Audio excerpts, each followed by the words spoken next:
Woo! Man, I got to tell you, that was close. I thought we were going to get through a season without hearing anything stupid out of Sheryl Swoopes' mouth and anything that sounds rather interesting, something that you might choose to give some side eye to. Just when the WNBA preseason seemed to be a calm prelude to the main event, the Indiana Fever unleashed a decision that sent seismic shocks rippling through the entire league. This wasn't a minor tremor, it was a full-blown earthquake. And you have a black player that just got cut, and Sheryl Swoopes is not happy about that. In a swift, almost surgical move, the Fever axed not one, but two highly anticipated rookies from their roster. And as the basketball world reeled trying to make sense of it all, a familiar, often polarizing voice, Sheryl Swoopes, emerged from the shadows, seemingly poised to ignite a fresh blaze. Call me nuts, but unfortunately for the old WNBA fandom and media, in her case, media and old players, unfortunately, in some cases, you do feel like there is something else lurking behind said opinions that may not be basketball related. Let's put it that way.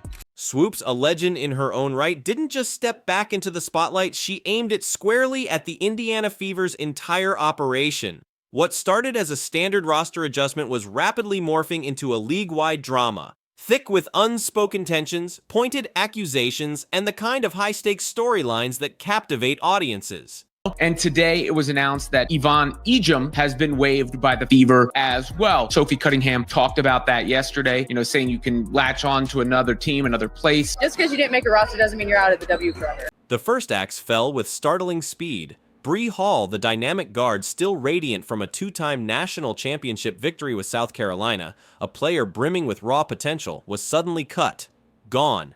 She barely had a moment to showcase her talents, with no game time in the opener and minimal minutes elsewhere. So the Indiana Fever, as expected, have waived Yvonne Ejim. She's just not at the level that the Indiana Fever are hoping her to be at. The Fever announced it. Before she could even fully settle in, Hall's Fever chapter was abruptly closed, but the shockwaves didn't stop there. Less than 24 hours later, the team announced another startling dismissal. Ivan Egypt, Gonzaga's celebrated scoring leader, known for her fierce competitiveness, was also waived.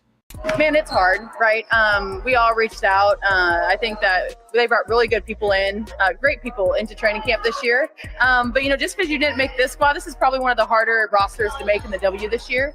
It doesn't mean you're out of the W, and you just got to keep ready, keep playing, keep grinding it out. And if it's hard to make the league. I know Sid and I, we were second rounders. We stuck. Her experience is a little bit different than mine, but just because you didn't make a roster doesn't mean you're out of the W forever. Two promising rookies, both arriving with decorated collegiate careers and tangible promise, were unceremoniously handed their walking papers. They'd barely warmed up, barely begun to envision their WNBA careers taking off with Indiana, and then silence. It was a stark, brutal illustration of professional sports' unforgiving side. Michaela Timpson is obviously at a certain level. She's a rim runner. She just obviously has a higher ceiling than Ejim at the moment. And this is maybe a hot take. These weren't impulsive acts of cruelty, however. Behind the scenes, a complex and unyielding numbers game was dictating the Fever's options. A critical factor was the financial fallout from Katie Lou Samuelson's contract buyout, a move that, while necessary for veteran signings, significantly tightened the Fever's salary cap. After all, we saw Sheryl Swoopes in rare form hating on Caitlin Clark all last year. Well, maybe she has figured out, hating on Clark, I've been told that's not really a great idea, yada, yada, yada. So what other white girls can I tune up from the Indiana Fever? This cap constraint meant the Fever could likely only afford to field an 11-player roster, a deviation from the usual 12. Further complicating matters, many of the Fever's established veterans' key figures like Natasha Howard, Dana Bonner, and Kelsey Mitchell held guaranteed contracts. Okay, example, the Washington Mystics Indiana Fever game. Because I know on social media, people were like, well, why aren't the starters in for the Mystics? They could win this game. And I was there, right? Because preseason is about, yes, you're going to play your starters, you're going to play your players. Typically, they don't even play that many minutes, right? Because you have so many players on your roster that you got to make roster cuts. So you're still trying to figure out who can fit what we're doing. On the latest episode of the Women's Hoop Show, Swoopes didn't just express concern. She launched a one-woman verbal offensive. And her primary target? Cutting these veterans wouldn't free up precious salary space. The team would still be on the hook for their earnings. This reality immediately shrank the number of genuinely open spots. The foundational pieces, the untouchables, Caitlin Clark, Aaliyah Boston, and Lexi Hull, were clearly not going anywhere. But I did have a question, though, with Indiana, right? Because even though the starters weren't in, like Sophie Cunningham and Lexi Hull they've been in the league for a while. You actually had players who, like Bree Hall, why wasn't she in that game per se? If you're still trying to figure out who's going to make the team, who you're going to cut. So I was a little confused with what Steph was doing. This left the remaining rookies, including the highly regarded Michaela Timpson, lauded by many as the steal of the draft for her defensive acumen and floor-running ability, locked in an incredibly fierce battle for what was likely a single remaining roster spot. For Hall and Egypt, this financial vice proved insurmountable. Ariafin, okay. This is gonna be a spicy season, cause Kiki was like, "What, Sophie? Girl, don't come over here." Sophie was like, already, I was game here one. For it, here for it. But the fact that's a rookie, right? I know. Kiki, She did not back down. But she just turned and laughed. She was like, what? What did you say? What are we doing? While the Fever navigated these harsh roster realities, Sheryl Swoopes was evidently preparing her own pointed counter-narrative. The instant Bree Hall's cut hit the news, Swoopes didn't just offer a comment, she launched what felt like a direct verbal assault. My goodness, I mean, we've had 2 preseason games. 2! And we're back to it. We're back here. She's criticizing Stephanie White. I bet Sheryl Swoopes hates that last name. Criticizing Stephanie White. And, of course, it relates to Lexi Hall and Sophie Cunningham. Ooh, I bet Sheryl Swoopes hates her some Sophie Cunningham. You know she does. This wasn't a subtle observation, it was a full-throated condemnation, and her primary target seemed to be Fever head coach Stephanie White. Appearing on the Women's Hoop Show, Swoopes didn't just express mild disagreement, she fundamentally questioned White's entire rotational strategy. Swoopes hadn't shied away from speaking her mind, as last season she raised questions about the legitimacy of Indiana Fever stars Caitlin Clark's collegiate scoring record.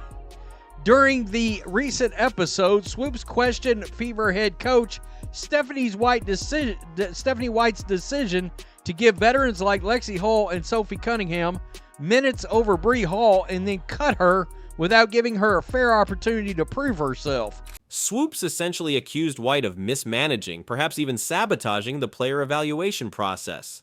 Why, Swoopes insistently questioned, was Bree Hall consistently benched while other players, arguably with less long-term upside, received priority minutes? If cuts were still being decided, why wasn't Hall given a real chance? The preseason doesn't have to be just about your draft picks at all. It can be about, I need this team to learn how to build chemistry on the floor together, working as a team. By the way, learning my system because I'm a new coach and we're not playing under the Christy Sides rules anymore. You played basketball, Sheryl Swoopes? I don't understand. And Swoopes' critique didn't end with the coaching decisions. Her focus then pivoted with surgical precision towards the players who did benefit from those minutes, namely Sophie Cunningham and Lexi Hull. Swoopes explicitly questioned their extended playing time within the context of fairly evaluating the rookies. Keep in mind, a lot of this team is new to each other. So getting minutes upon with a new player like Sophie Cunningham and Lexi Hull together, and some of these others, veterans, I'm sure is a priority. It's not about getting the minutes to prove whether or not they make the team. This team has to build actual chemistry if they want to win a title.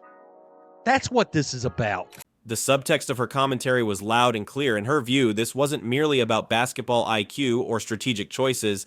Then came the remark that truly ignited the controversy. With palpable sarcasm, Swoopes mused that perhaps, having been advised to cease her critiques of Caitlin Clark, she should now redirect her attention to tuning up the other white girls on the Fever. The whole team, outside of your core four, Caitlin Clark, Aaliyah Boston, Kelsey Mitchell, and Lexi Hull, basically the whole rest of the whole team's new. Dantas is on there. Oh, you get my point, but you got a bunch of new pieces. This wasn't a veiled insinuation, it was a direct, racially charged statement drawing an immediate and uncomfortable parallel to her previous, often contentious remarks regarding Caitlin Clark's collegiate achievements and the surrounding media frenzy. A narrative bomb had undeniably been detonated. Oh my God, Sophie's a dog. She just is, she's a competitor. She's versatile, so she allows us to do different things. Like, she plays with such a toughness. She's huge, and she's going to be for us all season long. But what she brings from an energy standpoint, she raises the level of play of everybody around her as soon as she steps foot on the floor. Hell, even on the sideline. I mean, her communication, everything. She's definitely an X factor.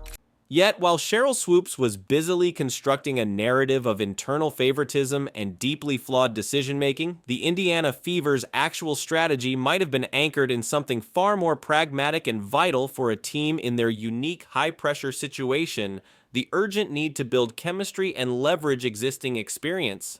This team is going to break so many records this year: attendance, viewership, merch sales, all of the things. This was a preseason WNBA game. It is unbelievable what it is Caitlin Clark does. Whenever Caitlin Clark takes the floor, that maybe is different not only from any player in the WNBA, but from any player in basketball. Coach Stephanie White's roster choices, when viewed through this lens, begin to look less like arbitrary selections and more like calculated maneuvers. For a team as youthful, as new to playing alongside one another in many key positions, and as incredibly high profile as Indiana, establishing genuine cohesion is absolutely paramount. People were so excited for this game for many reasons, but the main one being that Caitlin Clark would be returning to Iowa to play at Carver Hawkeye Arena, the Brazilian national team. Even though they lost by that much, it still seemed like they had a great time. Caitlin was signing their jerseys after the game. They were taking photos with her. Players like Sophie Cunningham and Lexi Hull, while not rookies, bring indispensable WNBA experience. They understand the professional game's demanding tempo and the crucial nuances of high-level defensive schemes. Indeed, Sophie Cunningham herself provided a strong rebuttal to any suggestion she was merely gifted minutes, delivering a commanding performance in an exhibition game that underscored her readiness and value. Sheryl Swoopes is in mid-season hateration form. I'm sorry, this looks a different way to me. All right? You just, there's no other way around it. Coach White praised Cunningham as an X factor, yet these complexities seemed largely absent from Swoopes' broader, more incendiary narrative. Meanwhile, the colossal impact of the Fever's brightest star, Caitlin Clark, is almost impossible to overstate. She's a one-woman economic engine for the WNBA. And unfortunately, I think they're not only going to go after Caitlin Clark this year, they're going to go after Sophie Cunningham and Lexi Hull. There, I said it out loud. Ticket sales are through the roof. TV ratings are soaring to historic highs and merchandise is disappearing from shelves. Clark has attracted millions of new fans to women's sports. Yet this incredible, overwhelmingly positive phenomenon is consistently met with an odd, persistent undercurrent of friction and intense scrutiny.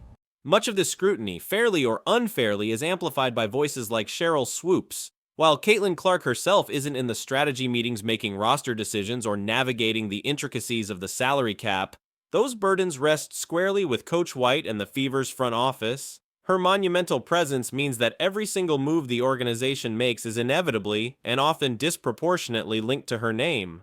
This creates an almost unbearable pressure cooker environment, not just for Clark, but for the entire Indiana Fever organization. As they diligently work to assemble a genuine championship contender, they must simultaneously navigate a relentless, often unforgiving media storm, frequently fueled by narratives that question their fundamental integrity and operational motives. Sheryl Swoopes has made it abundantly clear that her critiques are unlikely to be fleeting. Her tone strongly suggests a season-long vigil, a readiness to dissect any perceived misstep or to frame any of the Fever's successes through a lens of skepticism. The stakes within that Indiana locker room, therefore, are astronomically high. They are undeniably stacked with talent, but talent alone doesn't guarantee a cohesive, championship-winning team. Trust, resilience, and an almost superhuman level of focus will be their most crucial assets. Is Swoopes courageously speaking uncomfortable truths, or is this indicative of an old guard resisting a new Clark-defined era? If this is the preseason inferno, the regular season promises to be truly explosive.